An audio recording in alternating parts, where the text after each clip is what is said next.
창세기 12장. 주님께서 아브라함에게 말씀하셨다. 너는 내가 살고 있는 땅과 내가 난 곳과 너의 아버지의 집을 떠나서 내가 보여주는 땅으로 가거라. 내가 너로 큰 민족이 되게 하고 너에게 복을 주어서 내가 크게 이름을 떨치게 하겠다. 너는 복의 근원이 될 것이다.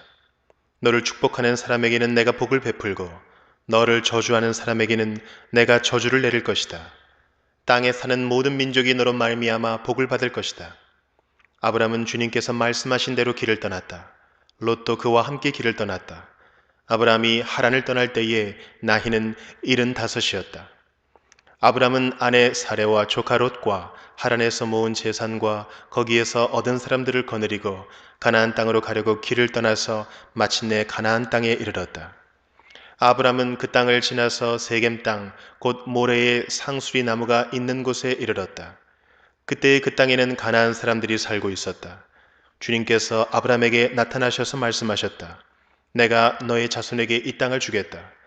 아브람은 거기에서 자기에게 나타나신 주님께 제단을 쌓아서 바쳤다. 아브람은 또 거기에서 떠나 베델의 동쪽에 있는 산간 지방으로 옮겨가서 장막을 쳤다. 서쪽은 베델이고 동쪽은 아이이다. 아브람은 거기에서도 제단을 쌓아서 주님께 바치고 주님의 이름을 부르며 예배를 드렸다. 아브람은 또 길을 떠나 줄곧 남쪽으로 가서 네겝에 이르렀다. 그 땅에 기근이 들었다. 그 기근이 너무 심해서 아브람은 이집트에서 얼마 동안 몸 붙여서 살려고 그리로 내려갔다. 이집트에 가까이 이르렀을 때에 그는 아내 사레에게 말하였다. 여보, 나는 당신이 얼마나 아리따운 여인인가를 잘 알고 있어. 이집트 사람들이 당신을 보고서 당신이 나의 아내라는 것을 알면 나는 죽이고 당신은 살릴 것이요. 그러니까 당신은 나의 누이라고 하시오. 그렇게 하여야 내가 당신 덕분에 대접을 잘 받고 또 당신 덕분에 이 목숨도 부지할 수 있을 거요.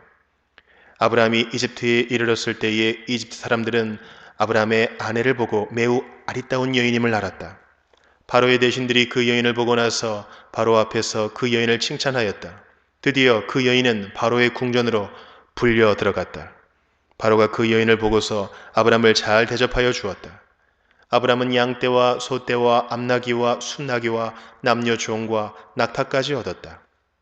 그러나 주님께서 아브람의 아내 사레의 일로 바로와 그 집안에 무서운 재앙을 내리셨으므로 바로가 아브람을 불러서 꾸짖었다. 어찌하여 너는 나를 이렇게 대하느냐? 저 여인이 너의 아내라고 왜 일찍 말하지 않았느냐? 어찌하여 너는 저 여인이 내 누이라고 해서 나를 속이고 내가 저 여인을 아내로 데려오게 하였느냐? 자, 내 아내가 여기 있다. 데리고 나가거라. 그런 다음에 바로는 그의 신하들에게 명하여 아브람이 모든 재산을 거두어서 그 아내와 함께 나라 밖으로 나가게 하였다. 마태복음 11장.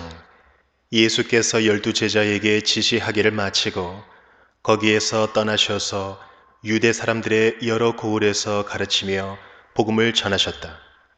그런데 요한은 그리스도께서 하신 일들을 감옥에서 전해 듣고 자기의 제자들을 예수께 보내어 물어보게 하였다. 오실 그분이 당신이십니까? 그렇지 않으면 우리가 다른 분을 기다려야 합니까? 예수께서 그들에게 대답하셨다. 가서 너희가 듣고 본 것을 요한에게 알려라. 눈먼 사람이 보고 다리 저는 사람이 걸으며 나병 환자가 깨끗하게 되며 듣지 못하는 사람이 들으며 죽은 사람이 살아나며 가난한 사람이 복음을 듣는다. 나에게 걸려 넘어지지 않는 사람은 복이 있다. 이들이 떠나갈 때에 예수께서 무리에게 요한을 두고 말씀하셨다. 너희는 무엇을 보러 광야에 나갔더냐? 바람에 흔들리는 갈대냐? 아니면 무엇을 보러 나갔더냐? 화려한 옷을 입은 사람이냐? 화려한 옷을 입은 사람은 왕궁에 있다. 아니면 무엇을 보러 나갔더냐? 예언자를 보려고 나갔더냐? 그렇다. 내가 너희에게 말한다. 그렇다. 그는 예언자보다 더 훌륭한 사람이다. 이 사람을 두고 성경에 기록하기를 보아라. 내가 내 심부름꾼을 너보다 앞서 보낸다. 그가 내 앞에서 내 길을 닦을 것이다 하였다. 내가 진정으로 너희에게 말한다. 여자가 낳은 사람 가운데에서 세례자 요한보다 더 큰 인물은 없었다. 그런데 하늘나라에서는 아무리 작은 이라도 요한보다 더 크다. 세례자 요한 때로부터 지금까지 하늘나라는 힘을 떨치고 있다. 그리고 힘을 쓰는 사람들이 그것을 차지한다. 모든 예언자와 율법서는 요한에 이르기까지 하늘나라가 올 것을 예언하였다. 너희가 그 예언을 기꺼이 받아들이려고 하면 요한, 바로 그 사람이 오기로 되어 있는 엘리야이다. 들을 귀가 있는 사람은 들어라. 이 세대를 무엇에 비길까? 마치 아이들이 장터에 앉아서 다른 아이들에게 이렇게 말하는 것과 같다. 우리가 너희에게 피리를 불어도 너희는 춤을 추지 않았고 우리가 곡을 해도 너희는 울지 않았다. 요한이 와서 먹지도 않고 마시지도 않았다. 그러니까 사람들이 말하기를 그는 귀신이 들렸다 하고 인자는 와서 먹기도 하고 마시기도 하니 그들이 말하기를 보아라, 저 사람은 마구 먹어대는 자요 포도주를 마시는 자요 세리와 죄인의 친구다 한다. 그러나 지혜는 그 한 일로 옳다는 것이 입증되었다.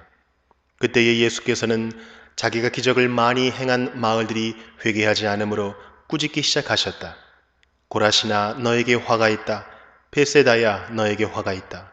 너희 마을들에서 행한 기적들을 두로와 시돈에서 행했더라면 그들은 벌써 굵은 베옷을 입고 죄를 쓰고서 회개하였을 것이다. 나는 너희에게 말한다. 심판날에 두로와 시돈이 너희보다 견디기 쉬울 것이다. 화가 있다. 너 가버나오마. 내가 하늘에까지 치솟을 셈이냐?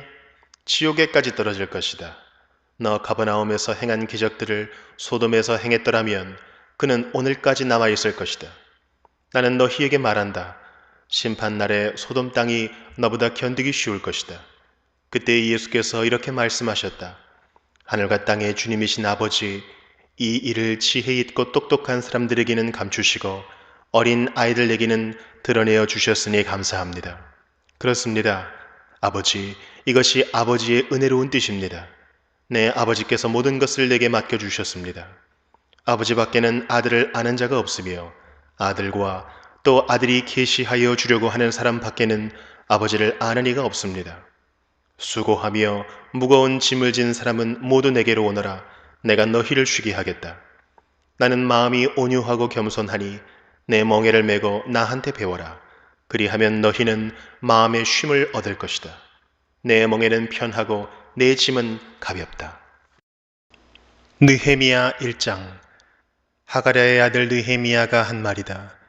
20년 기슬르월 내가 도성 수산에 있을 때에 나의 형제 가운데 하나인 하나니가 다른 사람들과 함께 유다에서 왔기에 이리로 사로잡혀 오지 않고 그곳에 남아있는 유다 사람들은 어떠한지 예루살렘의 형편은 어떠한지를 물어보았다. 그들이 나에게 대답하였다. 사로잡혀 오지 않고 그 지방에 남은 사람들은 거기에서 고생이 아주 심합니다. 업신여김을 받습니다. 예루살렘 성벽은 허물어지고 성문들은 다 불에 탔습니다. 이 말을 듣고서 나는 주저앉아서 울었다. 나는 슬픔에 잠긴 채로 며칠 동안 금식하면서 하늘의 하나님께 기도하여 아뢰었다.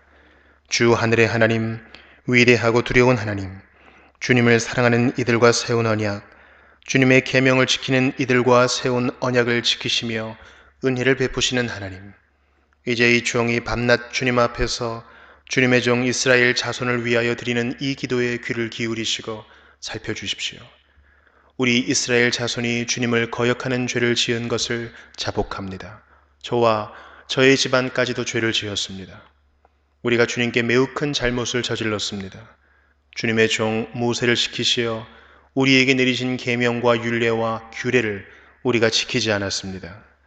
주님의 종 모세를 시키시어 하신 말씀을 기억하여 주십시오. 우리가 죄를 지으면 주님께서 우리를 여러 나라에 흩어버리겠지만 우리가 주님께로 돌아와서 주님의 계명을 지키고 실천하면 쫓겨난 우리가 하늘 끝에 가 있을지라도 주님께서 거기에서 우리를 한데 모아서 주님의 이름을 두려고 택한 곳으로 돌아가게 하겠다고 하신 그 말씀을 이제 기억하여 주십시오. 이들은 주님께서 크신 힘과 강한 팔로 건져내신 주님의 종이며 주님의 백성입니다. 주님, 종의 간구를 들어주십시오. 주님의 이름을 진심으로 두려워하는 주님의 종들의 간구에 귀를 기울여 주십시오. 이제 주님의 종이 하는 모든 일을 형통하게 하여 주시고 왕에게 자비를 입게 하여 주십시오. 그때 나는 왕에게 술잔을 받들어 올리는 일을 맡아보고 있었다. 사도행전 11장. 사도들과 유대에 있는 신도들이 이방 사람들도 하나님의 말씀을 받아들였다는 소식을 들었다. 그래서 베드로가 예루살렘에 올라왔을 때에 할례를 받은 사람들이 당신은 할례를 받지 않은 사람들의 집에 들어가서 그들과 함께 음식을 먹은 사람이요 하고 그를 나무랐다. 이에 베드로가 그 사이에 일어난 일을 차례대로 그들에게 설명하였다. 내가 요빠성에서 기도를 하고 있었습니다. 그때 나는 황홀경 가운데서 환상을 보았는데 큰 보자기와 같은 그릇이 내 귀퉁이가 끈에 매달려서 하늘에서 드리워져 내려서 내 앞에까지 왔습니다. 그 안을 자세히 들여다보니 땅 위에 네발 짐승들과 들짐승들과 기어다니는 것들과 공중의 새들이 있었습니다. 그리고 베드로야 일어나서 잡아먹어라 하는 음성이 내게 들려왔습니다. 그래서 나는 주님 절대로 그럴 수 없습니다. 나는 속된 것이나 정결하지 않은 것을 먹은 일이 없습니다. 하고 말하였습니다. 그랬더니 하나님께서 깨끗하게 하신 것을 속되다고 하지 말아라 하는 음성이 두 번째로 하늘에서 들려왔습니다. 이런 일이 3번 일어났습니다. 그리고서 모든 것은 다시 하늘로 들려 올라갔습니다. 바로 그때에 사람들 셋이 우리가 묵고 있는 집에 도착하였는데 그들은 가이사랴에서 내게 보낸 사람들이었습니다. 성령이 내게 의심하지 말고 그들과 함께 가라고 하셨습니다. 그래서 이 6 형제도 나와 함께 가서 우리는 그 사람의 집으로 들어갔습니다. 그 사람은 자기가 천사를 본 이야기를 우리에게 해 주었습니다. 곧 천사가 그의 집에 와서 서더니 그에게 말하기를 요바로 사람을 보내어 베드로라고도 하는 시몬을 불러오너라. 그가 내게 너와 내 온 집안이 구원을 받은 말씀을 일러줄 것이다 하더라는 것입니다. 내가 말을 하기 시작하니 성령이 처음에 우리에게 내리시던 것과 같이 그들에게도 내리셨습니다.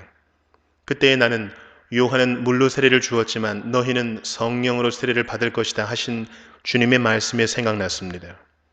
그러므로 하나님께서는 우리가 주 예수 그리스도를 믿을 때에 우리에게 주신 것과 같은 선물을 그들에게 주셨는데 내가 누구이기에 감히 하나님을 거역할 수 있겠습니까? 이 말을 듣고 그들은 잠잠하였다. 그들은 하나님께 영광을 돌리고 이제 하나님께서는 이방 사람들에게도 회개하여 생명에 이르는 길을 열어주셨다 하고 말하였다. 스데반에게 가해진 박해 때문에 흩어진 사람들이 베네키아와 키프로스와 안디옥까지 가서 유대 사람들에게만 말씀을 전하였다. 그런데 그들 가운데는 키프로스 사람과 구레네 사람 몇이 있었는데 그들은 안디옥에 이르러서 그리스 사람들에게도 말을 하여 주 예수를 전하였다. 주님의 손이 그들과 함께 하시니 수많은 사람이 믿고 주님께로 돌아왔다. 예루살렘 교회가 이 소식을 듣고서 바나바를 안디옥으로 보냈다. 바나바가 가서 하나님의 은혜가 내린 것을 보고 기뻐하였고 모든 사람에게 굳센 마음으로 주님을 의지하라고 권하였다. 바나바는 착한 사람이요 성령과 믿음이 충만한 사람이었다. 그래서 많은 사람이 주님께로 나아왔다. 바나바는 사울을 찾으려고 다소로 가서 그를 만나 안디옥으로 데려왔다. 두 사람은 1년 동안 줄곧 거기에 머물면서 교회에서 모임을 가지고 많은 사람을 가르쳤다. 제자들은 안디옥에서 처음으로 그리스도인이라고 불리었다. 그 무렵에 예언자 몇이 예루살렘에서 안디옥에 내려왔다. 그 가운데 아가보라는 사람이 성령의 감동을 받아서 일어나 온 세계에 큰 기근이 들 것이라고 예언하였다. 바로 그 기근이 글라우디오 황제 때에 들었다.